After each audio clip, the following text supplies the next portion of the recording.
Welcome to Matters Financial and Geopolitical from a Frontier. I hope the year's going well. Let me start with a photograph I took at 6 this morning of the crescent moon just outside my house. And I tweeted, "Good morning world, rise and shine." I didn't use a filter. Political reflections. Trump's first cabinet meeting of 2019 quickly became a stream of consciousness defense of his presidency and world view. And Washington is adding with falsehoods and self-aggrandizement. And I responded by saying POTUS is a surrealist. But what was the less than subliminal message of the poster? But look at that photograph. Trump tells Democrats he'd look foolish ending the shutdown without dollars for the wall, as if he doesn't already. At one point he said Ms. Pelosi should back it because she was a good Catholic, and the Vatican City is surrounded by a wall. Chuck Schumer, I said, Mr. President, give me one good reason why you should continue your shutdown. He could not give a good answer. This is a photograph that Bibi Netanyahu posted.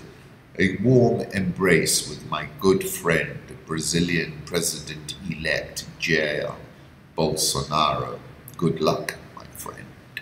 Reuters reporting via Popescu, remember China, China, China, new acting US Defense Secretary says.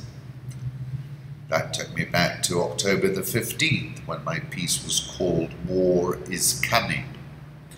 And I said in that piece the incident with the USS Decatur, where a Chinese warship came within 45 yards of the Decatur in the South China Sea is surely a precursor. And I also added B-52s are buzzing China practically daily. Earlier last year I'd written a piece, Tariff Wars, Who Blinks First? And US Trade Representative Lighthizer thinks more tariffs could be needed to get meaningful Chinese concessions. Lighthizer, who's taking the lead in trade negotiations with China, has told friends and associates he is intent on preventing Trump from accepting empty promises like temporary increases in soybean purchases. The newspaper said, in order to avoid this, the US may have to slap tariffs on more Chinese goods, he reportedly said. Going back to the 15th of October, in that I said that the US Trade Representative Robert Lighthizer and Peter Navarro have operated with surgical precision and have introduced an anti-dragon clause.